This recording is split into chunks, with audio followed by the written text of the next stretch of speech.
ఈ వాక్య భాగం ఇచ్చారు. వందనాలయ్యా. మీ దాసుకునేటట్లున్నాను. మీ ఆత్మతో నింపండి, అభిషేకించిన బలపరచని మీ గౌరవగా వాడుకోండి. మీరు మాతో మాట్లాడండి. మీ నామానికి మహిమ తెచ్చుకోండి. అపవాదికాన్ని భయపరచండి. మీ కార్యాలు మా ఎడల జరిగించి నామానికి మహిమ తెచ్చుకోమని యేసుక్రీస్తు నామంలో మమ్మల్ని తగ్గించుకుంటూ మీ నామాన్ని హెచ్చరిక చేసుకుంటూ ఘనత మహిమ ప్రభావం మీకు ఆరోపిస్తూ యేసుక్రీస్తు నామంలో ప్రార్థించి స్తుతించి అడిగి వేడుకొంచున్నాం తండ్రి. ఆమేన్. ప్రియమైన దేవుని బిడ్డలారా, ఇక్కడ మనం చదువుకున్నటువంటి ఈ యొక్క వాక్య భాగంలో యూదుల అధికారి అయిన నికోదేమను ఒక పరిసయుడు ఉన్నాడు. ఈ పరిసయుడు రాత్రి సమయంలో యేసు ప్రభు దగ్గరకు ఆయన వచ్చాడు. ఎందుకు రాత్రి సమయంలో వచ్చాడు అనంటే, పగలొస్తే ఎవరైనా ఏమైనా అనుకుంటారేమో అనేటువంటి ఉద్దేశంతో ఆయన రాత్రి సమయంలో ఆయన దగ్గరకు వచ్చాడు. వచ్చి ఏమంటాడంటే, నీవు దేవుని యొద్ద నుండి వచ్చిన బోధకుడు అని మేము ఎరుగుదు. ఎవరితో అంటున్నాడు ఆయన? యేసుక్రీస్తు ప్రభు వారితో అంటున్నాడు. నీవు దేవుని యొద్ద నుండి వచ్చిన బోధకుడు అని మేము ఎరుగుదము. దేవుడు అతనికి తోడై ఉంటేనే కానీ నీవు చేయుచున్న సూచకులు ఎవడనో చేయలేడని ఆయనతో చెప్పాను. అంటే దేవుడు నీకు తోడుగా ఉన్నాడు కాబట్టి నువ్వు సూచక్రియలు చేస్తున్నావు. దేవుడు నీకు తోడుగా లేకపోతే నువ్వు చేయలేదయ్యా. దేవుడు నీకు తోడుగా ఉన్నాడు కాబట్టి ఈ సూచక్రియలను కూడా నీవు చేస్తున్నావని యేసుక్రీస్తు ప్రభువారితో ఆయన చెప్తున్నాడు. అందుకు యేసుక్రీస్తు ప్రభువారు అతనితో ఏం చెప్తున్నాడంటే, చూడండి 3వ వచనం. అందుకు యేసు అతనితో, ఒకడు క్రొత్తగా జన్మించితేనే కానీ అతడు దేవుని రాజ్యమును చూడలేడని నీతో నిశ్చయముగా చెప్పుచున్నాను నేను. యేసు ప్రభువారు చెప్తున్నాడు, ఒకడు క్రొత్తగా జన్మించితేనే కానీ దేవుని రాజ్యమును చూడలేడు అని యేసు ప్రభువారు చెప్తున్నాడు. అప్పుడు ఈ నికోదేము ఏమంటున్నాడంటే, నేను ముసలివాడిని కదా, ఇప్పుడు నేను ముసలివాడైపోయిన తర్వాత, చనిపోయిన తర్వాత మరలా తల్లి గర్భంలో అంటే 2వ జన్మలో జన్మించితేనే నేను దేవుని రాజ్యములో నేను ప్రవేశిస్తాను, దేవుని రాజ్యాన్ని చూస్తాను అని ఆయన అంటున్నాడు. అంటే ముసలివాడిని కదా ఇప్పుడు నేను. చూడండి 4వ వచనం. అందుకు నికోదేము, ముసలివాడైన మనుషుడేలాగా జన్మింపగలడు? 2వ మారు తల్లి గర్భమందు ప్రవేశించి జన్మింపగలడని ఆయనను అడుగుగా యేసు ఇట్లనెను, ఒకడు నీటి మూలముగాను ఆత్మ మూలముగాను జన్మించితేనే కానీ దేవుని రాజ్యములో ప్రవేశింపలేడని నీతో నిశ్చయముగా చెప్పుచున్నాను. ఒకడు నీటి మూలముగాను ఆత్మ మూలముగాను జన్మించితేనే కానీ దేవుని రాజ్యములో ప్రవేశించలేడని చెప్పి. కాబట్టి నీటి మూలముగా ఆత్మ మూలముగా జన్మించడం అనంటే అది అంతరంగములో జరిగేటువంటి ఒక మార్పు. అందుకే ఇక్కడ ఆ చెప్తున్నటువంటి మాటలు 6వ వచనంలో, శరీర మూలముగా జన్మించినది శరీరమును, ఆత్మ మూలముగా జన్మించినది ఆత్మనై ఉన్నది. మీరు కొత్తగా జన్మింపవాలని నీతో చెప్పినందుకు ఆశ్చర్యపడవద్దు. గాలి తనకిష్టమైన చోటను విసిరను, నీవు దాని శబ్దం విందువే గాని అది ఎక్కడి నుండి వచ్చినో ఎక్కడికి పోవనో నీకు తెలియదు. ఆత్మ మూలముగా జన్మించిన ప్రతి వాడును అలాగే ఉన్నాడని. ప్రియమైన దేవుని బిడ్డలారా, గాలి ఒక చోట నుండి ఒక చోటికి ఏ విధంగా వెళుతుందో అది మన కంటికి కనపడదు. అది మన కంటికి కనపడదు, కానీ గాలి ఉందని మనకు తెలుసు. గాలి ఉందని మనకు తెలుసు, అది కంటికి కనపడదు. స్పర్శ ద్వారా మనం దాన్ని తెలుసుకోగలుగుతాం. స్పర్శ, తాకిడి, గాలి తాకిడి వలన మనం దాన్ని తెలుసుకోగలుగుతాం. కనుక అదే చెప్తున్నాడు, గాలి ఒక చోట నుండి మరి ఒక చోటికి ఏ విధంగా వెళుతుందో మనం చూడం కదా. అదే విధంగా కొత్తగా జన్మించిన వ్యక్తి అలా ఉంటాడు అని యేసుక్రీస్తు ప్రభువారు చెప్తూ వస్తున్నారు. కొత్తగా జన్మించడం అంటే మరలా మరి ఒక జన్మ అయిపోయిన తర్వాత, మరలా మరణించిన తర్వాత, మరలా రెండవ జన్మలో మరి పుట్టినప్పుడైనా మనం దేవుని రాజ్యంలో ప్రవేశించేది అన్నట్టుగా ఈ నికోదేము మాట్లాడుతున్నాడు.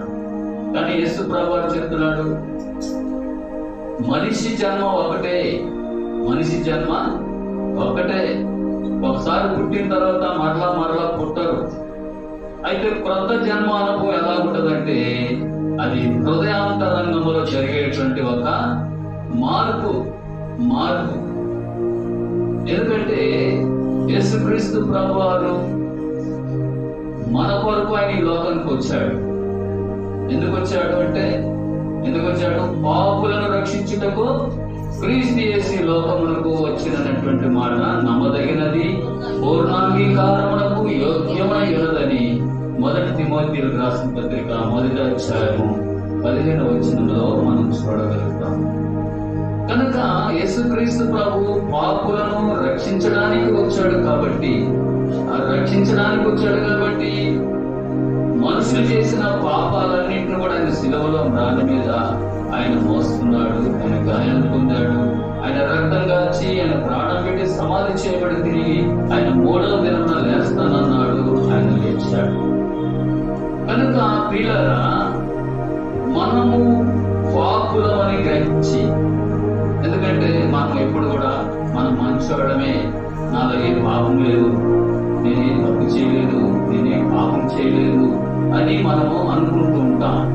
కానీ బైబిల్ ఏం చెప్తుందంటే ఏ భేదము లేదు, అందరూ పాపం చేసి దేవుడు అనుగ్రహించిన మహిమను పొందకుండా పోతున్నారని రోమీయులకు రాసిన పత్రిక 3వ అధ్యాయం 23వ వచనంలో రాయబడింది. ఏ భేదము లేదు, అందరూ పాపం చేసి దేవుడు అనుగ్రహించిన మహిమను పొందలేకుండా పోతున్నారు. కాబట్టి అందరూ పాపులే. పాపం వల్ల వచ్చే జీతము మరణం అంటే యుగయుగాలు అగ్నిగంధకముల జీతం అంటే గుండం. కనుక ప్రియమైన దేవుని బిడ్డలారా, అలాంటి అగ్నిగుండంలో నుండి మనల్ని విడిపించి మన యొక్క ఆత్మను పరలోకములో దేవుని రాజ్యములో ఉంచాలనేటువంటి ఉద్దేశంతోనే యేసుక్రీస్తు ప్రభు ఈ లోకానికి శరీరధారిగా మరి వచ్చాడు. కన్యా మరియ గర్భములో జన్మించాడు, పాపము లేని వాడుగా పుట్టాడు, పాపం లేని వాడుగా పెరిగాడు. మనందరి పాపములను శిలువలో ప్రాణం మీద మోసుకొని గాయాలు పొంది రక్తం గార్చి ప్రాణం పెట్టి ఆయన సమాధి చేయబడి తిరిగి ఆయన 3వ దినమున లేస్తానన్నాడు. లేచాడు. ఇలా అందరికీ అగుపడుతూ ఆరోహణమై పరలోకానికి ఆయన వెళ్ళాడు. కనుక యేసయ్యా, నేను పాపిని, నన్ను క్షమించయ్యా, నీ రక్తం చేత నా ప్రతి పాపమును కడుగు, నన్ను శుద్ధి చేయి, నన్ను పవిత్రపరచు, నన్ను పరిశుద్ధ పరచు ప్రభా, నన్ను నీ బిడ్డగా నన్ను శ్రద్ధగా చేసుకో ప్రభు. యేసయ్యా, నీ రక్తంతో నన్ను కడుగు శుద్ధీకరించు, నన్ను పవిత్రపరిచేసయ్యా, నీవు నా హృదయంలోనికి రా తండ్రి, నేను నీ కొరకు జీవిస్తాను అని ఎవరైతే ఈ చిన్న ప్రార్థన చేసుకొని యేసుక్రీస్తు ప్రభుని తమ సొంత రక్షకులుగా అంగీకరించి యేసుక్రీస్తు ప్రభువాన్ని హృదయంలోనికి ఆహ్వానిస్తారో అలాంటి వారే క్రొత్త జన్మ అనుభవం కలిగినటువంటి వారు. తర్వాత మరి నీటి మూలముగా జన్మించడం అంటే తండ్రి, కుమార, పరిశుద్ధాత్మ నామములో బాప్తిస్మము పొందుకొనుట. నీటి మూలముగా జన్మించడం అంటే బాప్తిస్మం ద్వారా మనము క్రొత్త జన్మ అనుభవం కలిగి ఉంటామనేటువంటి విషయాన్ని ఇక్కడ మనకు జ్ఞాపకం చేస్తుంది. ఒకడు నీటి మూలముగాను ఆత్మ మూలముగాను జన్మించితేనే కానీ దేవుని రాజ్యమును చూడలేడు అని చెప్పిన విధంగా ఎవరైతే యేసుక్రీస్తు ప్రభువుని హృదయంలోనికి ఆహ్వానించి యేసుక్రీస్తు ప్రభువు కొరకు ఎవరైతే జీవిస్తారో, జీవించడానికి తీర్మానం చేసుకుంటారు, అలాంటి వారు క్రొత్త జన్మ అనుభవం కలిగినటువంటి వారు. అది హృదయాంతరంగంలో జరిగేటువంటి ఒక మార్పు. అది కంటికి కనపడేటువంటిది కాదు. అది హృదయంలో జరిగేటువంటి ఒక మార్పు. అందుకే యేసుక్రీస్తు ప్రభువు చెప్పారు కదా, గాలి ఒక చోట నుండి మరి ఒక చోటికి ఏ విధంగా వెళుతుందో అదే రీతిగా హృదయాంతరంగములో జరిగేటువంటి మార్పు అది. ఒకడు కొత్తగా జన్మించితేనే కానీ దేవుని రాజ్యమును చూడలేడని యేసుక్రీస్తు ప్రభువు చెప్పినటువంటి మాట. కాబట్టి ఎవరైతే తమ పాపములను ఒప్పుకొని యేసు ప్రభు రక్తంలో కడుక్కొని శుద్ధి చేసుకొని యేసుక్రీస్తు ప్రభువుని హృదయంలోనికి ఆహ్వానించుకొని ఎవరైతే యేసుక్రీస్తు ప్రభు వారి కొరకు ఎవరైతే జీవించాలని ఆశపడుతున్నారో అలాంటి వారే క్రొత్త జన్మ అనుభవం కలిగినటువంటి వారు. కనుక ప్రియమైన దేవుని బిడ్డలారా, ఈ సత్యాన్ని యేసుక్రీస్తు ప్రభు వారు నికోదేము అనేటువంటి పరిసయుడికి ఆయన చెప్పడం జరిగింది. చాలా మంది ఏమనుకుంటారంటే, మందిరానికి వెళ్తే మనం దేవుని రాజ్యంలోనికి వెళ్ళిపోతాంలే అనుకుంటారు. కానుకలు ఇస్తున్నాం కాబట్టి దేవుని రాజ్యంలోనికి వెళ్ళిపోతామని అనుకుంటారు. ఆయన ఆరాధిస్తున్నాం కాబట్టి దేవుని రాజ్యంలో ప్రవేశిస్తాం అనుకుంటారు. అలా కాదు. హృదయము మారాలి, జీవితము మారాలి, పద్ధతులు మారాలి, ఆలోచనలు మారాలి, తలంపులు మారాలి, ప్రవర్తన మారాలి. కనుక ఎవడైనాను క్రీస్తునందున్న ఎడల వాడు నూతన సృష్టి, పాతవి గతించెను, ఇదిగో సమస్తము క్రొత్తవాయును అని కొరింథీయులకు రాసిన 2వ పత్రిక 5వ అధ్యాయం 17వ వచనములో ఆ మాట రాస్తుంది. కనుక ప్రియమైన దేవుని బిడ్డలారా, మరి ఈ ఉదయకాల సమయంలో మనం పరిశీలన చేసుకుంటే, నేను క్రొత్త జన్మ అనుభవం కలిగిన వారుగా ఉంటున్నానా? క్రొత్త జన్మ అనుభవం కలిగినటువంటి వారుగా ఉంటున్నానా అనేటువంటిది మనం ప్రశ్నించుకున్నప్పుడు, మనం పరిశీలన చేసుకున్నప్పుడు దేవుడు మనకు ఆయన తెలియజేస్తాం. కాబట్టి ఒకడు కొత్తగా జన్మించితేనే కానీ దేవుని రాజ్యములో ప్రవేశింపలేడని నీతో నిశ్చయముగా చెప్తున్నానని యేసుక్రీస్తు ప్రభువు చెప్పినటువంటి ఆ యొక్క సత్యము నికోదేము ఆయన తెలుసుకోగలిగినాడు. ఆయన మరి శతాధిపతి, లేకపోతే మరి ఆయన ఒక ధర్మశాస్త్రోపదేశకుడు, ధర్మశాస్త్రాన్ని ప్రజలకు బోధించేవాడు. మరి ఇలాంటి ధర్మశాస్త్రోపదేశకుడికే ఇలాంటి అనుభవం లేకపోతే, ఇలాంటి సత్యం తెలియకపోతే మామూలుగా ఉండేటువంటి మనుషులకు ఎలాగో అర్థమవుతుంది.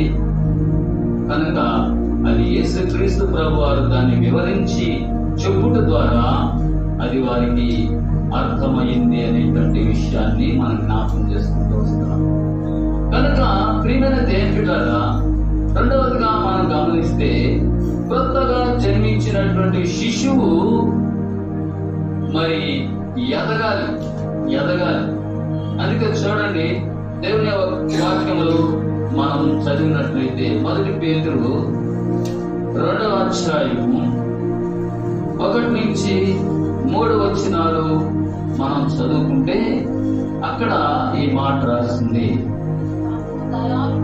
ప్రభువు దయాళుడని మీరు రుచించి ఉన్న ఎడల సమస్తమైన దుష్టత్వమును, సమస్తమైన కపటమును, వేషధారణను, అసూయను, సమస్త దూషణ మాటలను మాని కొత్తగా జన్మించిన శిశువులను కోరిన వారై నిర్మలమైన వాక్యమును బాధ వలన రక్షణ విషయంలో ఎదుగు నిమిత్తము ఆ పాలను అపేక్షించుడి. చూసారా, ఇక్కడ కూడా మనం గమనించినప్పుడు మరి పేతురు రాసినటువంటి తన పత్రికలో ఆయన చెప్తున్నాడు, ప్రభువు దయాళుడని మీరు రుచి చూచి ఉన్న ఎడల, ప్రభువు దయాళుడని మీరు రుచి చూచి ఉన్న ఎడల అంటే ప్రభువుని రుచి చూచి తెలుసుకోవాలి, రుచి చూసి తెలుసుకోవాలి. ఆయన ఎలాంటి వాడో, ఆయన ప్రేమ ఎలాంటిదో, ఆయన గుణ లక్షణాలు ఎలాంటివో, ఆయన ప్రవర్తన ఎలాగుందో అని ఆయన్ని ఏం చేయాలంట? పరిశీలించి, పరీక్షించి, రుచి చూచి తెలుసుకోవాలి. ఆయన గురించి తెలుసుకోకపోతే ఆయన ఆరాధించలేరు, ఆయన స్తుతించలేరు, ఆయన యొద్దకు రాలేరు. కనుక రుచి చూచి తెలుసుకోవాలి. ఎలాగా? ఒక ఆయన పాట రాశాడు, ఒక భక్తుడు. రుచి చూచి ఎరిగితిని యెహోవా ఉత్తముడనియు, రక్షకునాశ్రయించి నే ధన్యుడనైతిని. రుచి చూచి ఎరిగితిని గొప్ప దేవుడవు నీవే, స్తుతులకు పాత్రుడ నీవే. గొప్ప దేవుడవు నీవే, స్తుతులకు పాత్రుడ నీవే. తప్పక ఆరాధింతు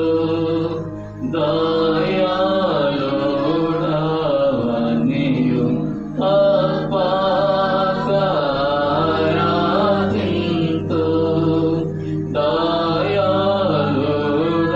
దయాళుడవనియు. రుచి చూచి ఎరిగితిని యెహోవా ఉత్తముడనియు. కనుక ఒక భక్తుడు ఈ పాట రాశాడు. రుచి చూచి ఎరిగాడంట, రుచి చూచి తెలుసుకున్నాడంట. ఏమని? యెహోవా ఉత్తముడని, దేవుడు ఉత్తముడు అని ఆయన రుచి చూచి తెలుసుకున్నాడంట. తర్వాత ఆయన గొప్ప దేవుడని ఆయన తెలుసుకున్నాడంట కదా. కనుక ఆ రీతిగా తెలుసుకోవాలి. అందుకే దేవుని వాక్యంలో మనం చూసాం కదా, ప్రభువు దయాళుడని మీరు రుచి చూచి ఉన్న ఎడలా. సరే, ప్రభు దయాళుడని మీరు రుచి చూచి ఉన్న ఎడల సమస్తమైన దుష్టత్వమును, సమస్తమైన కపటమును, వేషధారణను, అసూయను, సమస్త దూషణ మాటలను మాని క్రొత్తగా జన్మించిన శిశువులను కోరిన వారై నిర్మలమైన వాక్యమును పాలవలన రక్షణ విషయములో ఎదుగు నిమిత్తము ఆ పాలను అపేక్షించుడి. కనుక దేవుణ్ణి రుచి చూచి ఎవరైతే తెలుసుకుంటారో అలాంటి వారు సమస్తమైన దుష్టత్వమును మానుకోవాలి. దుష్టత్వాన్ని మానుకోవాలి, దుష్ట కార్యాలు మానుకోవాలి. కనుక దుష్ట ప్రవర్తనను మానుకోవాలి. కనుక ప్రియమైన దేవుని బిడ్డలారా, ఇక్కడ మనం గమనించినప్పుడు సమస్తమైన దుష్టత్వమును మానుకోవాలి, సమస్తమైన కపటమును మానుకోవాలి. కపటము, కొంతమంది పైకి బాగుంటారు, లోపల కపటము కలిగి ఉంటారు. కనుక ఇలాంటి కపటాన్ని ఏం చేయాలంట? మానుకోవాలి, కపటము ఉండకూడదు. తర్వాత వేషధారణ ఉండకూడదు. వేషధారణ లోపల ఒకటి, బయట ఒకటి. కనుక ఇలాంటి వేషధారణ అనేటువంటిది ఉండకూడదు అని ఇక్కడ పేతురు భక్తుడు చెప్తున్నాడు. తర్వాత అసూయను కూడా ఏం చేయాలంట? మానుకోవాలి. అసూయ అంటే ఒకరు బాగుంటే ఓర్చుకోలేని వారు, ఒకరు బాగుంటే చూడలేనటువంటి వారు. కనుక ఈ అసూయ అనేటువంటిది మరి మానుకోవాలి కదండి. దేవుని యొక్క వాక్యములో మనం గమనిస్తే మరి ఆది కాండంలో అనుకుంటాను, తన అక్క యందు అసూయ పడిందంట ఆమె. చూద్దామా ఎవరు ఆమె? ఆది కాండము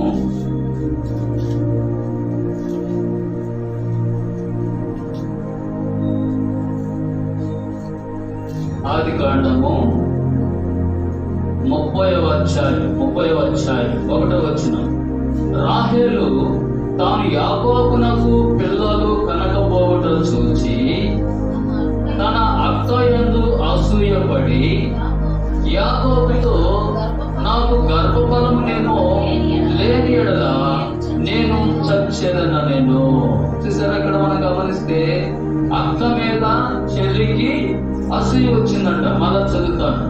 రాహేలు తాను యాకోబునకు పిల్లలు కనకపోవట చూచి తన అక్క యందు అసూయపడి యాకోబుతో, నాకు గర్భఫలమునేమో లేని యెడల నేను చచ్చెదనెను. ఎవరి మీద అసూయపడింది? అక్క మీద చెల్లెలు అసూయపడింది. అంటే అక్కకు పిల్లలు పుట్టారు, చెల్లెలకు పిల్లలు పుట్టలేదు.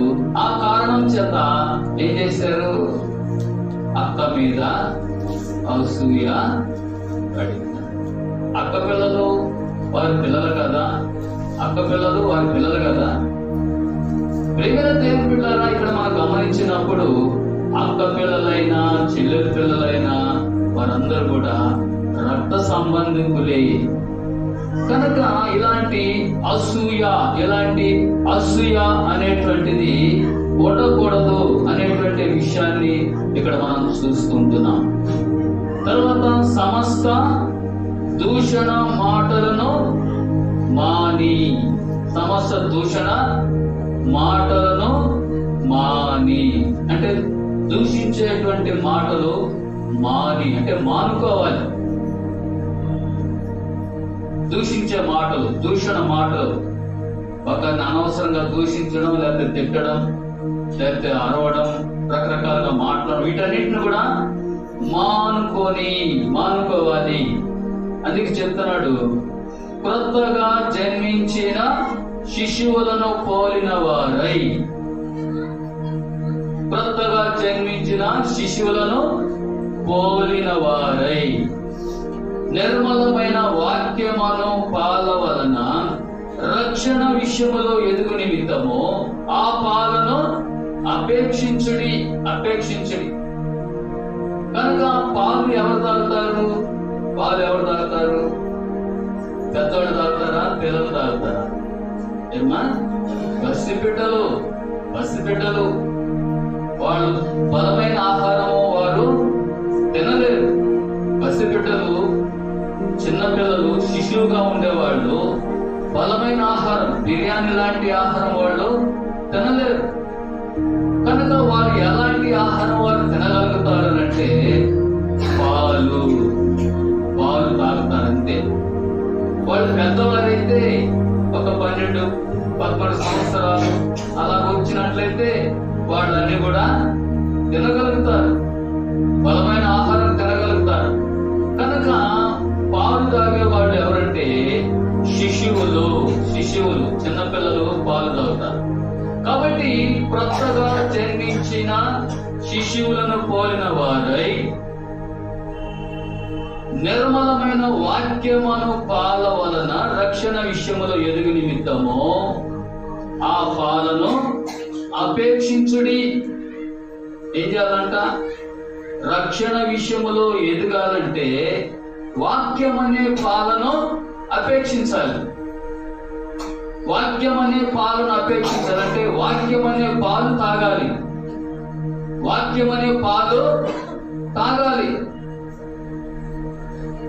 కనుక వాక్యం అనే పాలు నువ్వు తాగలేదంటే నీవు ఎదగలేవు, ఆత్మీయ జీవితంలో ఎదగలేవు, భక్తి జీవితంలో ఎదగలేవు. కనుక ఇక్కడ మనం గమనించినప్పుడు క్రొత్తగా జన్మించిన శిశువులను పోలిన వారై నిర్మలమైన వాక్యమును పాల వలన రక్షణ విషయములు ఎదుగు నిమిత్తము ఆ పాలను అపేక్షించుడి. రక్షణ విషయములో ఎదగాలంటే ఏం చేయాలా? వాక్యం అనే పాలు తాగాలి. కనుక ఈ వాక్యం అనే పాలు తాగేటప్పుడు రక్షణ విషయంలో ఏం చేస్తారంట? ఎదుగుతారు. కొంతమంది బైబిల్ చదవరు, బైబిల్ ఎక్కడో పెట్టేస్తారు. మందిరానికి వచ్చినప్పుడే షోక్గా, ఎందుకంటే మందిరానికి పోయేటప్పుడు బైబిల్ చేతిలో లేదని అడుగుతారేమో అని బైబిల్ ఎత్తుకలాడి చేత పట్టుకొని వస్తారు కదా. అంతే, ఆ కాసేపు అట్ట ఆ పేజీలు తిప్పుతారు, మరలా బైబిల్ సంగతే మర్చిపోతారు. మరలా ఎప్పుడు బైబిల్ గుర్తుకొస్తుంది? వచ్చే ఆదివారము బైబిల్ గుర్తుకొస్తుంది కదండి. ఏం చదువుతారు, ఏం తెలుసుకుంటారు దాంట్లో? చదవకపోతే, నువ్వు వాక్యంలో బైబిల్లో ఏముండేది నీకు తెలియకపోతే నువ్వు రక్షణ విషయంలో ఏ విధంగా ఎదగలవు, దేవుణ్ణిలో ఏ విధంగా ఎదగలరు? కనుక బైబిల్ ఏం చెప్తుందంటే, వాక్యం అనే పాలు వలన రక్షణ విషయంలో ఎదుగు నిమిత్తము ఆ పాలను అపేక్షించడి. పాలంటే ఏం పాలు? వాక్యం అనే పాలు. ఆవిచ్చే పాలు కాదు. బర్రెలు ఆవులు ఇస్తుంటాయి పాలు, గొర్రెలు మేకలు ఇస్తుంటాయి, ఆ పాలు కాదు. వాక్యం అనే పాలు. వాక్యం అనే పాలు రక్షణ విషయములో ఎదగాలంటే ఈ వాక్యం అనే పాలు తాగాలి. ఈ వాక్యం అనే పాలు తాగలేదంటే ఏదో ట్రబుల్ కదండి. చిన్నపిల్లలు పాలు తాగలేదంటే ఎక్కడికి తీసుకెళ్తారు? హాస్పిటల్కి తీసుకెళ్తారు. డాక్టర్ గారు వీడు పాలే తాగడం లేదు అంటే అప్పుడు డాక్టర్ ఏం చేస్తాడు? దానికి తగ్గ ట్రీట్మెంట్ ఇస్తాడు కదండి. మందులు, సిరప్పులు, ఇంజక్షన్లు ఏదో ఇస్తాడు. అంటే పాలు తాగలేదంటే, శిశువు పాలు తాగలేదంటే కారణం ఏంటి? ఏదో ఒక రోగం, ఏదో ఒక జబ్బు. అందుకే పాలు తాగడం శిశువు. కానీ వాక్యం అనే పాలు తాగడం లేదంటే, వాక్యం చదవడం లేదంటే ఏదో ఒక బలహీనత, ఆత్మీయ జీవితంలో ఎదగలేనటువంటి పరిస్థితి. కనుక ఆత్మీయ రోగం, ఆత్మీయ జీవితంలో మరి ఎదగలేదు అనంటే, వాక్యం అనే పాలు తాగడం లేదంటే వాళ్ళలో ఏదో లోపం ఉంది, ఏదో ఒక అనారోగ్య పరిస్థితి ఉంది. అందుకని వాక్యం అనే పాలు తాగలేకుండా పోతూ ఉన్నారు. కనుక రక్షణ విషయంలో ఎదగాలంటే ఈ వాక్యం అనే పాలు తాగాలి అని పేతురు భక్తుడు ఇక్కడ చెప్తూ ఉన్నాడు. మరి ఈ పాలు తాగలేదంటే రక్షణలో ఎదగడం లేదు అనేటువంటిది మనం తెలుసుకోవచ్చు. కనుక రక్షణ విషయంలో కొత్తగా జన్మించిన శిశువులను పోలిన వారై రక్షణ విషయంలో ఎదుగు నిమిత్తము ఆ పాలను అపేక్షించండి అని పేతురు భక్తుడు చెప్తున్నాడు. వాక్యం అనే పాలను అపేక్షించండి అంటున్నాడు. తర్వాత దేవుని వాక్యం మనం గమనిస్తే 1 కొరింథీయులకు రాసిన పత్రిక 3వ అధ్యాయం, 1 కొరింథీయులకు రాసిన పత్రిక 3వ అధ్యాయంలో ఒక మాట చదువుకున్నాం. 1 నుంచి 3 వచనాలు. సహోదరులారా, ఆత్మ సంబంధులైన మనుష్యులతో మాట్లాడినట్లు నేను మీతో మాట్లాడలేకపోతే శరీర సంబంధులైన మనుష్యులే అనియు క్రీస్తునందు పసిపెట్టలే అనియు మీతో మాట్లాడవలసి వచ్చెను. అప్పటిలో మీకు బలము చాలకపోయినందున పాలతోని మిమ్మల్ని పెంచి తిని గాని అన్నముతో మిమ్మల్ని పెంచలేదు. మీరింకను శరీర సంబంధుల ఎందుకు వలన ఇప్పుడు మీరు బలహీనులైనారు కారా? మీలో అసూయయు కలహమునుండగా మీరు శరీర సంబంధులైన మనుష్య రీతిగా నడుచుకున్న వారు కారా? చాలు. ఏమంటున్నాడు? ఆ దినాల్లో మిమ్మల్ని పాలతోనే నేను మిమ్మల్ని పెంచాను, బలమైన ఆహారం నేను మీకు పెట్టలేకపోయినాను. అందుకే అంటున్నాడు అక్కడ. మళ్ళా చదువుతాను. సహోదరులారా, ఆత్మ సంబంధులైన మనుషులతో మాట్లాడినట్టు నేను మీతో మాట్లాడలేకపోతిని. చూసారా? ఆత్మ సంబంధులైన మనుషులతో మాట్లాడినట్టు నేను మీతో మాట్లాడలేకపోతే అంటే మీరు ఆత్మ సంబంధులు కాదు, మీరు శరీర సంబంధులు. మీరు ఆత్మానుసారులు కాదు, మీరు శరీరానుసారులు అని పౌలు ఇక్కడ మాట్లాడుతున్నాడు. సహోదరులారా, ఆత్మ సంబంధులైన మనుషులతో మాట్లాడినట్టు నేను మీతో మాట్లాడలేకపోతే శరీర సంబంధులైన మనుషులే అనియు క్రీస్తునందు పసిబిడ్డలే అనియు. మీరు ఎలా ఉన్నారంటే క్రీస్తునందు పసిబిడ్డలాగే ఉన్నారు, కానీ మీరు పెద్దవారు కాలేదు. ఇంకా మీరు క్రీస్తునందు పసిబిడ్డలాగే ఉన్నారు. మీ వయసు చూస్తే 40-50 సంవత్సరాలు ఉండొచ్చు ఉదాహరణకి, కానీ మీరు ఎలాగున్నారో మీ ఆత్మీయ జీవితంలో మీరు ఎదగలేదు. మీరు ఎలాగున్నారంటే పసిపిల్లల్లాగే ఉన్నారు, పాలు తాగే వయసులోనే ఉన్నారు. మీకు ఎంత వయసు వచ్చింది, మీకు ఇంకా జ్ఞానం రాలేదు, మీకు ఇంకా తెలివితేటలు రాలేదు. ప్రియులారా, పౌలు చాలా బాధతో వేదంతో చెప్తున్నాడు, క్రీస్తునందు మీరు పసిబిడ్డలే అనియు.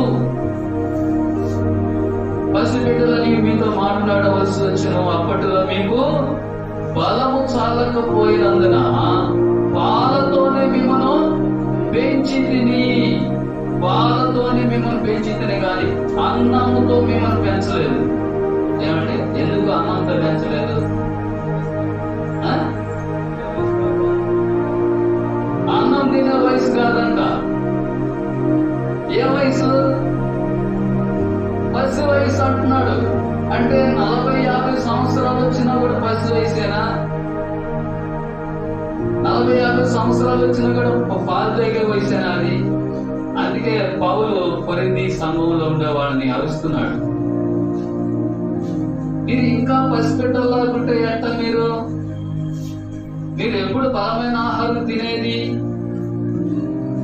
మీరు పసిబిడ్డ క్రీస్తునందు పసిబిడ్డలే అనియు నేను మిమ్మల్ని పాలతో పెంచి తిని, కానీ అన్నముతో నేను మిమ్మల్ని పెంచలేకపోయినా. అంటే అన్నం తినే వయసు రాలేదా?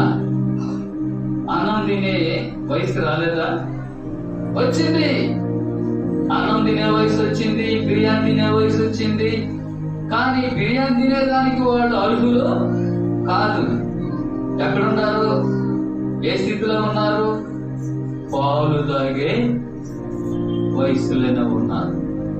అంటే ఆత్మీయ జీవితంలో ఎదగల వాళ్ళు, ఇంకా భక్తి జీవితంలో ఎదగల, ప్రార్థనలో ఎదగల, పరిశుద్ధతలో ఎదగల,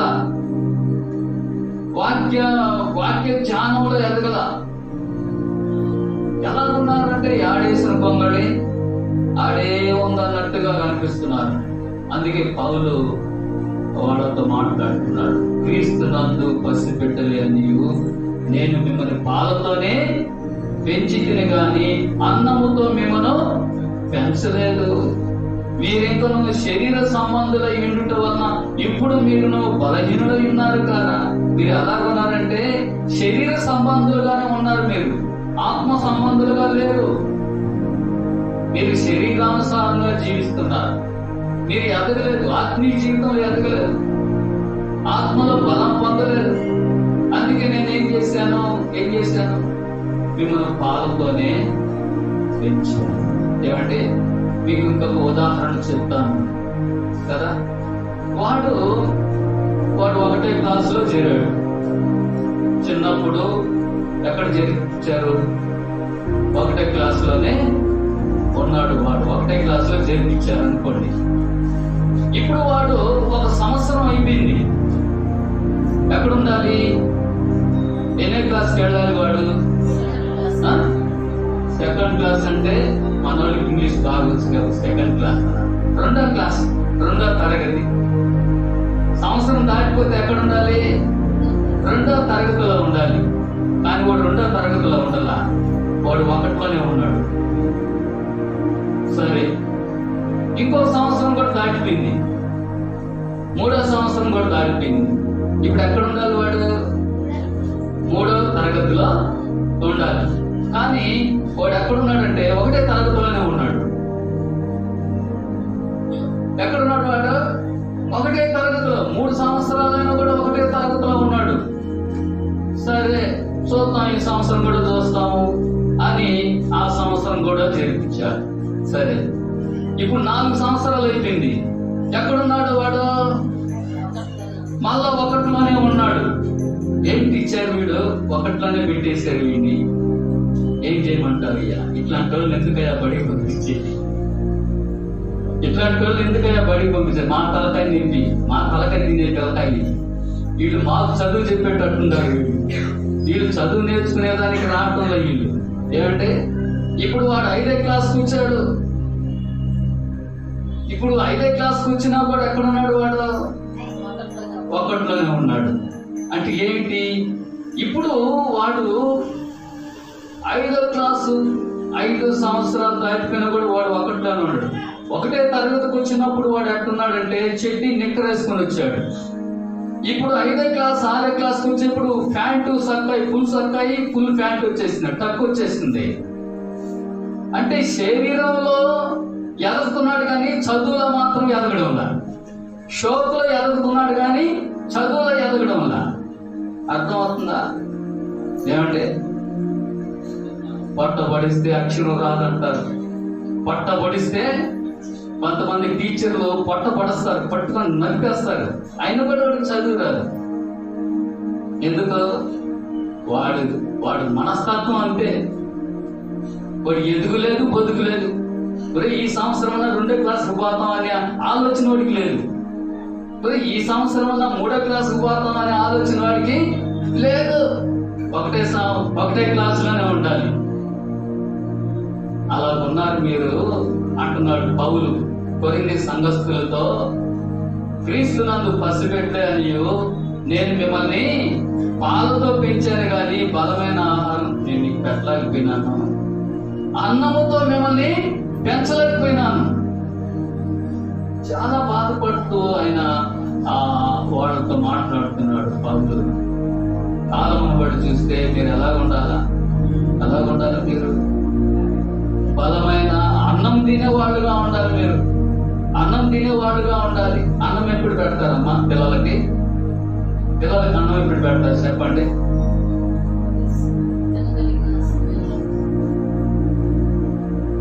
చిన్న పిల్లలకి ఏదో చెప్తారు. అన్న ప్రశ్న ఏంటంటారు?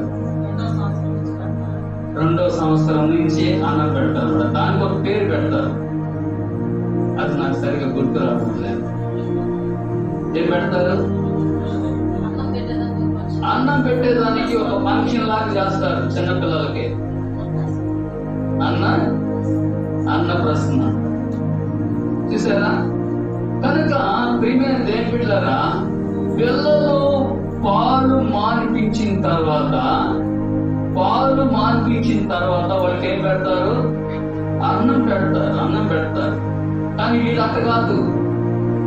వీళ్ళు ఇంకా పాలు తాగుతూనే ఉన్నారు. అన్నం తినే వయసులో కూడా ఏమంటే అన్నం తినే వయసులో కూడా పాలు తాగుతున్నారు.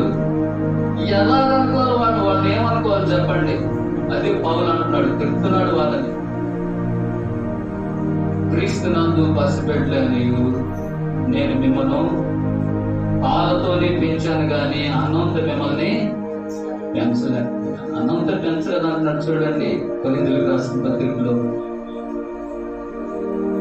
1 కొరింథీ 3వ అధ్యాయము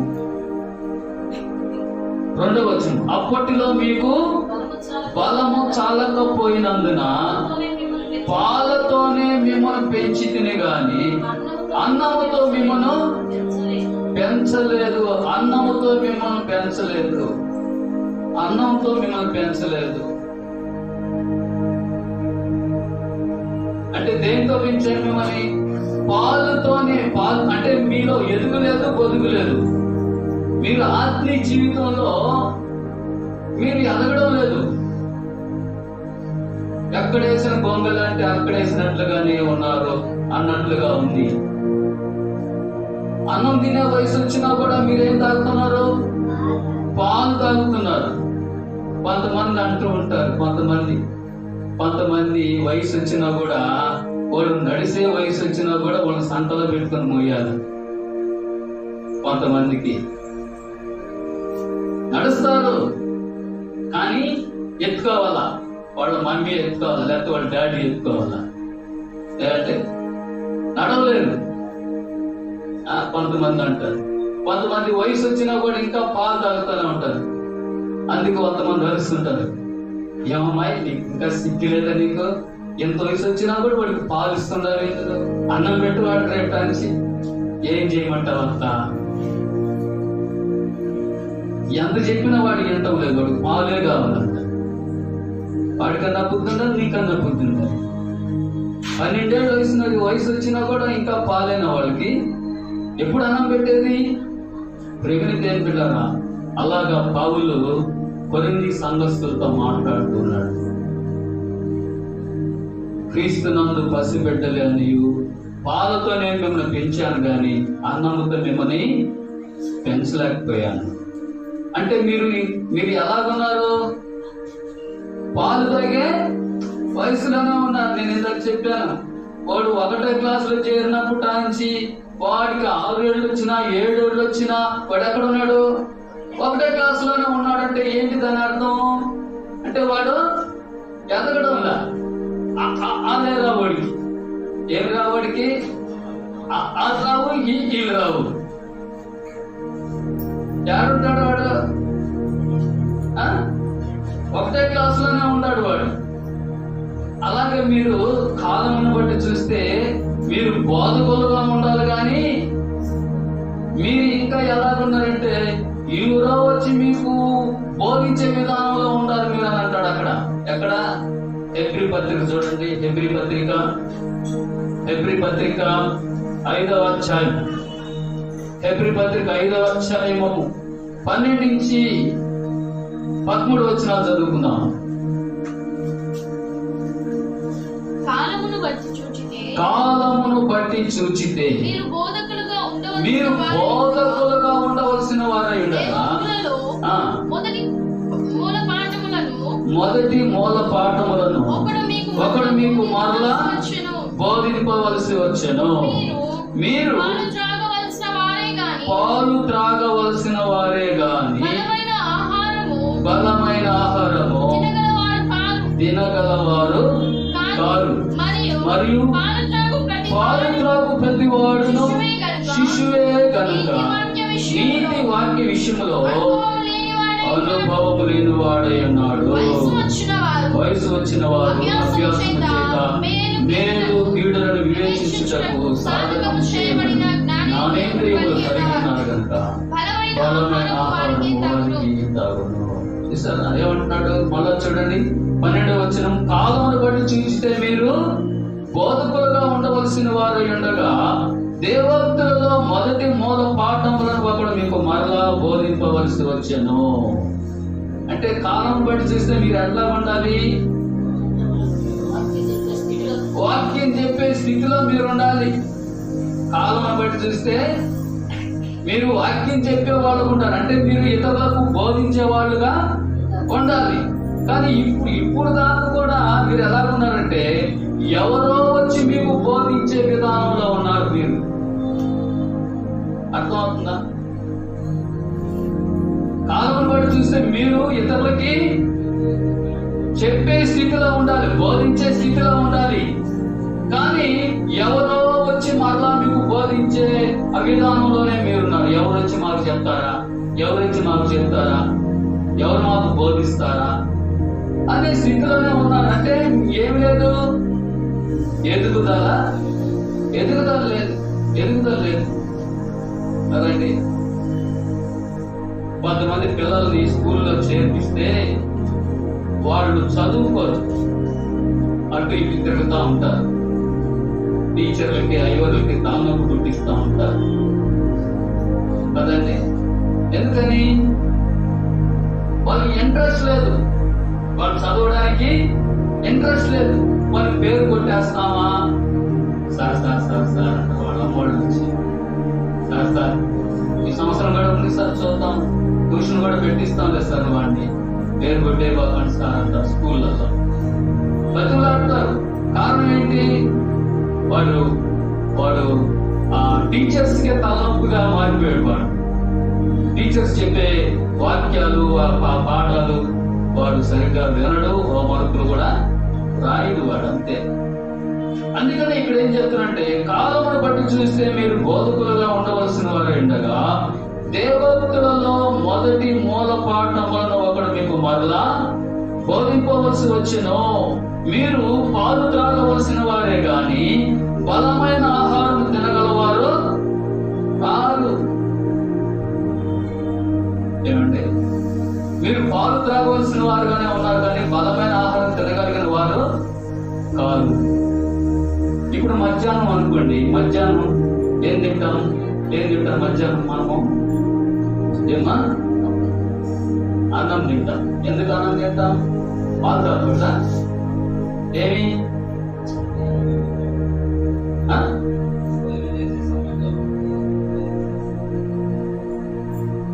ఈరోజు ఆదివారం కాబట్టి స్పెషల్ ఉంటది. ఒక్కొక్క ఇంట్లో ఒక్కొక్క స్పెషల్. కొందరి ఇంట్లో చేప, కొంతమంది ఇంట్లో మాంసము, కొంతమంది చికెన్, ఒక్కొక్కరి ఇంట్లో ఒక్కొక్కరు చేసుకుంటారు కదండి స్పెషల్. అంటే బలమైనటువంటి ఆహారము ఎవరు తింటారంటే వయసు వచ్చిన వాళ్ళు. అర్థమవుతుందా నేను చెప్పే మాటలు? అర్థమవుతుందా? అన్నము తినే వయసు కలిగినటువంటి వారి దగ్గరికి పాలు తీసుకొని వచ్చి పాలు తాగమంటే ఏమంటారు? అన్నం పెట్టకుండా ఏంటంటే మీ చిన్నపిల్లలమ్మా మాకు పాలు తీసుకొచ్చారు, పాలు తాగమని. అన్నం కదా మాకు పెట్టాలా? ఎట్లా కనిపిస్తున్నాం? మీకు పిల్లలా కనిపిస్తున్నామా? శిష్యులా కనిపిస్తున్నామా? పాలు తీసుకొచ్చేది మాకు అన్నం పెట్టండి, బిర్యానీ పెట్టండి అంటారు కదా. అంటే ఏ వయసులో ఉన్నారు? ఇంకా పాలు తాగే వయసులోనే ఉన్నారు కానీ వాళ్ళు అన్నం తినే వయసులోనికి ఇంకా రాలేదు. అది పౌలు చెప్పే మాటలు. మీరు ఎదగాలి. ఎక్కడ ఎదగాలి? ఆత్మీయ జీవితంలో ఎదగాలి, భక్తిలో ఎదగాలి, ప్రార్థనలో, విశ్వాసంలో, పరిశుద్ధతలో ఎదగాలి. మీరు వాక్యాన్ని తెలుసుకోవాలి, వాక్యములో ఉండే సారాంశాన్ని తెలుసుకోవాలి. తర్వాత ఏమంటున్నాడు చూడండి, 13వ వచనం. మరియు పాలు త్రాగు ప్రతివాడును శిష్యువే గనుక నీతి వాక్య విషయంలో అనుభవము లేని వాడై ఉన్నాడు. అంటే వాక్యము విషయంలో అనుభవం లేదు. వాక్య విషయంలో ఏం లేదంట? అనుభవం లేదు. వాక్య విషయంలో ఏం లేదు? అనుభవం లేదు. నేను చెప్పే మాటలు కాదు, అపోస్తలుడు అనేటువంటి పౌలు హెబ్రీయులకు రాస్తూ చెప్తున్నాడు. వాక్య విషయంలో ఏం లేదు? అనుభవం లేదు. ఇప్పుడు మనం పరిశీలన చేసుకున్నాం, మనకు అనుభవం ఉందా వాక్య విషయంలో? ఎన్ని సంవత్సరాల నుంచి మందిరానికి వస్తున్నాం? ఎన్ని సంవత్సరాలు అయింది క్రైస్తవుడిగా మారి? ఎన్ని సంవత్సరాలు దేవుని బిడ్డగా చెప్పబడుతున్నావు? మరి వాక్య విషయంలో అనుభవం లేదంటే నువ్వు వాక్యం చదవడం లేదు, వాక్యాన్ని అర్థం చేసుకోవడం లేదు, వాక్యంలో ఉండేటువంటి దేవుని యొక్క గొప్పతనం నీకు ఇంకా తెలియటం లేదు.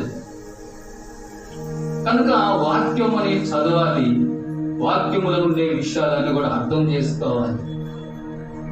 అందుకే పౌలు కూడా అంటున్నాడు, మీరు వాక్య విషయంలో అనుభవము లేని వాడై ఉన్నాడు.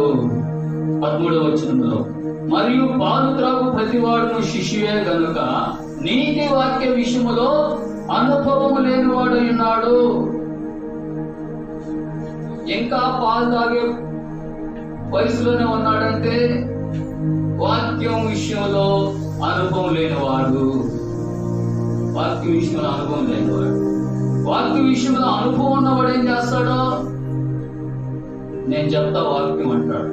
వాళ్ళు ఆడవాళ్ళు కావచ్చు, వాళ్ళు మగవాళ్ళు కావచ్చు, నేను చెప్తా వాక్యం అంటారు. వాక్యంలో అనుభవం లేని వాళ్ళు ఏం చేస్తారు? మీరు చెప్పండి మేము వింటామంటారు. కనుక ప్రియమైన దేవుడా, మనం చెప్పేవాళ్ళంగా ఉన్నామా లేకపోతే వినేవాళ్ళంగా ఉన్నామా? మన ఆత్మీయ జీవితాలు ఎలాగున్నాయి? మన వయసు ఎంత? మన అనుభవం ఎంత? ప్రియమైన దేవుడా, పౌలు ఎబ్రిల్తో ఆయన మాట్లాడుతూ ఈ మాట చెప్తాడు. 14వ వచనం, వయసు వచ్చిన వారు అభ్యాసము చేత మేలు కీడులను వివేచించుటకు సాధకము చేయబడిన జ్ఞానేంద్రియములు కలిగి ఉన్నారు కనుక బలమైన ఆహారము వారికి తగును. బలమైన ఆహారం వారికి తగును అంటున్నాడు ఇక్కడ. వయసు వచ్చిన వారు అభ్యాసము చేత మేలు కీడును వివేచించుటకు సాధనము చేయబడిన జ్ఞానేంద్రియములు కలిగి ఉన్నారు కనుక బలమైన ఆహారము వారికే తగును. కనుక ప్రియమైన దేవుడా, ఎలాగుండాలి? ఎదగాలి, అన్ని విషయాలు ఎదగాలి. కానీ వీళ్ళలో ఎదుగులేదు, ఒదుగులేదు. చూడండి, ఎఫెసీ పత్రిక 4వ అధ్యాయము 15వ వచనం. ఎఫెసీ పత్రిక 4వ అధ్యాయము 15వ వచనములో అంటాడు, ప్రేమ కలిగి సత్యము చెప్పుచు క్రీస్తు వలె ఉండుటకు మనం అన్ని విషయములో ఎదుగుదాము. ఎలా ఉండాలంట? ప్రేమ కలిగి సత్యము చెప్పుచు క్రీస్తు వలె ఉండుటకు మనం అన్ని విషయములో ఎదుగుతాం. చూసారా? ఎఫెసీ పత్రిక 4వ అధ్యాయం 15వ వచనం ఉందా?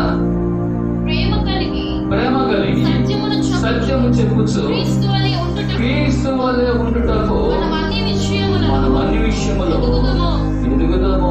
ఎదగాలి, అన్ని విషయాలు ఎదగాలి. ప్రార్థనలో ఎదగాలి, పరిశుద్ధతలో ఎదగాలి, విశ్వాసంలో ఎదగాలి, వాక్యం చెప్పే విషయంలో ఎదగాలి, అర్థమవుతుందా? ఆత్మీయ జీవితంలో ఎదగాలి, భక్తిలో ఎదగాలి. ఎదగకపోతే ఎలా ఉంటుంది తెలుసా? మరగుజ్జులు ఉంటారు చూసారా? మరగుజ్జులు చూసారా మీరు ఎప్పుడైనా? మరగుజ్జులు వాళ్ళు ఎప్పుడు చూసినా అంతే ఉంటారు. వాళ్ళు ఎదగరు, అట్టే ఉంటారు వాళ్ళు మరగుజ్జులు. కనుక ప్రియమైన దేవుడా, క్రీస్తు వలె ఉండుటకు మనం అన్ని విషయములో ఎదుగుదము. ఇంకో మాట చూసుకొని మనం ముగించుకుందాం. 1 యోహాను పత్రిక 5వ అధ్యాయము 18వ వచనం. 1 యోహాను పత్రిక 5వ అధ్యాయం 18వ వచనం. దేవుని మూలముగా పుట్టి ఉన్న వాడెవడను పాపము చేయడని ఎరుగుదము. దేవుని మూలముగా పుట్టినవాడు తను భద్రము చేసుకొనును కనుక దుష్టుడు వానిని ముట్టడు. చూసారంటే, దేవుని మూలముగా పుట్టి ఉన్న వాడెవడను పాపము చేయుడని ఎరుగుదము. దేవుని మూలముగా పుట్టినవాడు తాను భద్రము చేసుకున్నాను కనుక దుష్టుడు వారిని ముట్టడు. చూసారా? యేసు ప్రభువు చెప్పారు కదా, ఒకడు నీటి మూలముగాను ఆత్మ మూలముగాను జన్మించితేనే గాని దేవుని రాజ్యం చూడడని చెప్పారు కదా. అదే రీతిగా ఇక్కడ మనం గమనిస్తే దేవుని మూలముగా పుట్టినవాడు పాపము చేయడు, తాను భద్రం చేసుకుంటాడంట. దేవుని మూలముగా పుట్టినవాడు తనను తాను భద్రం చేసుకున్నాను కనుక దుష్టుడు వానిని ముట్టడు. రక్షించబడినటువంటి వ్యక్తి, మారు మనసు పొందిన వ్యక్తి తాను భద్రం చేసుకోవాలి, తాను భద్రం చేసుకుంటాడు. అప్పుడు దుష్టుడు వారిని ముట్టడు అనేటువంటి విషయాన్ని మనం జ్ఞాపకం చేసుకుంటూ వస్తున్నాం. ప్రియులారా, దుష్టుడు వారిని ముట్టకుండా ఉండాలంటే సంఘ సహవాసములో ఉంటాడు. దేవుని మూలముగా పుట్టినవాడు ఎక్కడుంటాడు? ఎక్కడుంటాడండి? సంఘ సహవాసములో ఉంటాడు. చూడండి, అపోస్తుల కార్యములు 2:42 మనం చూస్తే, వీరు అపోస్తుల బోధ యందును సహవాసమందును రొట్టె విరుచుటి యందును ప్రార్థన చేయుటి యందును ఎడతెగక దేవుని మూలముగా పుట్టిన వారు ఎలా ఉంటారంటే అపోస్తుల బోధ యందు సహవాసములో ఉంటాడు. బోధలో ఉంటాడు, సహవాసములో ఉంటాడు, రొట్టె విరుచుటిలో ఉంటాడు, ప్రార్థన చేయటంలో ఉంటాడన్నమాట. అది ఇలాంటి వారిని దుష్టుడు ముట్టడు. ఎందుకంటే వారు దేవుని మూలంలో పుట్టి ఉన్నారు కాబట్టి, వారు తమను తాము భద్రం చేసుకుంటారు కాబట్టి ఇలాంటి అనుభవాలు వారు కలిగి ఉంటారు. దేవుని మూలముగా పుట్టిన వాడు తను తాను భద్రం చేసుకుంటాడు. అందుకే దేవుని వాక్యం చెప్పిన మొదటి పేతురు పత్రిక 1:14 వచనాలు కలిసినాయి అక్కడ. నేను పరిశుద్ధుడనై ఉన్నాను గనక మీరును సమస్త ప్రవర్తనలో పరిశుద్ధులుగా ఉండుడి. కాబట్టి దేవుని మూలముగా పుట్టిన వాడు ఏం చేస్తాడంటే తను తాను భద్రం చేసుకుంటాడు, పరిశుద్ధుడుగా ఉంటాడు. పరిశుద్ధుడిగా ఉండడానికి ప్రయత్నం చేస్తూ ఉంటాడు. ఫిలిప్పీ 2:12 రక్షణను కాపాడుకుంటాడు. వణుకుతో భయముతో రక్షణను కాపాడుకుంటాడు. దేవుని మూలముగా పుట్టినవాడు వణుకుతో భయముతో రక్షణను కాపాడుకుంటాడు. దేవుని మూలముగా పుట్టినవాడు తను భద్రం చేసుకుంటాడు. కాబట్టి దుష్టుడు వాను మొట్టడు అని చెప్పిన మాటను బట్టి యాకోబు 1:22 వచనం ప్రకారము దేవుని మూలముగా పుట్టినవాడు వాక్య ప్రకారము ప్రవర్తిస్తాడు, వాక్య ప్రకారము నడుచుకుంటాడు. అది కనుక ప్రియమైన దేవుని బిడ్డలారా, దేవుని మూలముగా పుట్టి ఉన్నవాడెవడనో పాపము చేయడం ఎరుగదము. దేవుని మూలముగా పుట్టిన వాడు తను భద్రం చేసుకున్నాను గనుక దుష్టుడు వానిని ముట్టడు. కాబట్టి దేవుని మూలంగా పుట్టినటువంటి ప్రతి ఒక్కరిని దేవుడు ఆయన ఆశీర్వదించేవాడుగా ఉంటాడు. మొదటి పేతురు 3:9 చెప్పబడిన మాట, మీరు ఆశీర్వాదానికి వారసులుగా ఉండుటకు మీరు పిలువబడితిరి. చాలుమా, దేనికి పిలువబడ్డారంట? ఆశీర్వాదానికి వారసులుగా ఉండుటకు మీరు పిలువబడితిరి. కాబట్టి దేవుడు మనల్ని, మన కుటుంబాలను ఆయన ఆశీర్వదించేటువంటి దేవుడు. పిల్లలనేమి పెద్దలనేమి తన యందు భయభక్తులు గల వారిని యెహోవా ఆశీర్వదించును. 115వ కీర్తన 13-14 వచనాల్లో అక్కడ వ్రాయబడింది. కాబట్టి పిల్లలనేమి పెద్దలనేమి తన యందు భయభక్తులు గల వారిని యెహోవా ఆశీర్వదించును. కాబట్టి మనం ఆశీర్వాదానికి వారసులుగా ఉండడానికి మనము పిలవబడితివి. కాబట్టి దేవుని యొక్క ఆశీర్వాదము ఐశ్వర్యమిచ్చును. కాబట్టి దేవుడు ఈ మాటను దీవించి ఆశీర్వదించును గాక. ప్రార్థిస్తున్న దైవ తండ్రి, మీ వందనాలు, స్తుతులు, స్తోత్రాలు చెల్లించుకుంటూ యేసుక్రీస్తు నామములో ప్రార్థిస్తున్నా. పెద్దవాడి వాక్యాన్ని మీరు గట్ట తలపజేసి మీ నామానికి మహిమ తెచ్చుకోమని మీ దగ్గర హస్తాలను అప్పచెప్పుకొచ్చున్నా. తండ్రి, చేరవచ్చిన ప్రతి ఒక్క బిడ్డను దీవించి ఆశీర్వదించి మీ వాక్యానుసారమైనటువంటి జీవితాలు జీవించడానికి సహాయం దయచేయాలి. ఈ శబ్ద యంత్రానంతా నైనా ఈ యొక్క వాక్యం చూస్తున్నటువంటి ప్రతి బిడ్డను దీవించి ఆశీర్వదించి మీ నామానికి మహిమ తెచ్చి మీ వాక్యానుసారంగా జీవించడానికి దయచేయాలి. యేసుక్రీస్తు నామములో ప్రార్థించి స్తుతించి వేడుకొంచున్నాము తండ్రి. ఆమేన్. మన తండ్రి అయిన దేవుని ప్రేమయు ప్రభువైన యేసుక్రీస్తు వారి కృపయు పరిశుద్ధాత్మ దేవుని అన్యోన్య సహవాసం ఇప్పుడు ఎల్లప్పుడూ మనకు ఆయన బిడ్డలందరికీ సదాకాలం తోడై ఉండును గాక. ఆమేన్.